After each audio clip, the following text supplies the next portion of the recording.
देखो, अपराधी ने गिरफ्तारी से बचने के लिए भागने की कोशिश की, लेकिन गलती से हजारों मीटर गहरे गड्ढे में गिर गया। जब वह उठा तो उसने पाया कि वह एक रेतीले गड्ढे में है। जैसे ही वह भ्रमित हुआ, उसके सिर के ऊपर की खोजी रोशनी अचानक जल उठी, जिससे उसकी आंखें चकाचौंध हो गईं। असल में वह एक प्रयोगशाला में घुस गया था। वैज्ञानिकों ने उसे एक प्रयोग के रूप में देख लिया और बिना झिझक मशीन चालू कर दी। जैसे जैसे मशीन की गति बढ़ने लगी, वहां रेत और धूल का तूफान उठने लगा।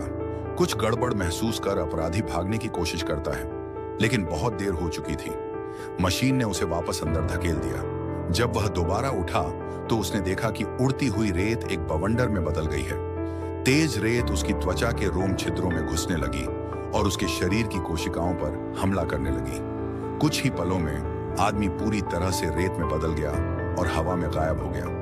प्रयोग समाप्त होने के बाद जमीन पर पड़ी रेत अचानक इकट्ठी होने लगी और जल्द ही एक इंसान जैसी आकृति उभर आई। अब वह एक रेत का आदमी बन चुका था।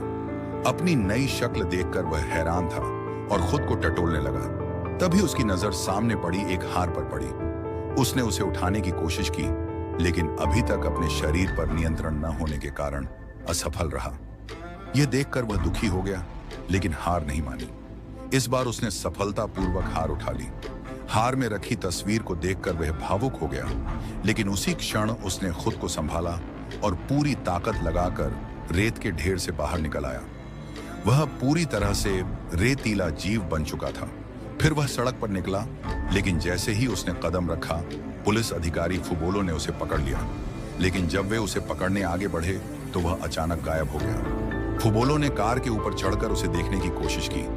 जब वह सावधानी से आगे बढ़ा और एक फावड़े से जांच करने लगा, तभी अचानक एक विशाल हाथ बाहर निकला और उसे दूर फेंक दिया।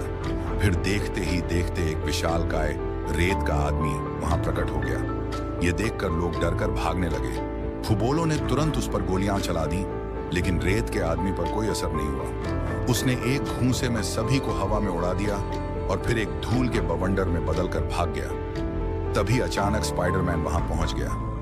अब देखना यह है कि इन दोनों में से कौन जीतता है।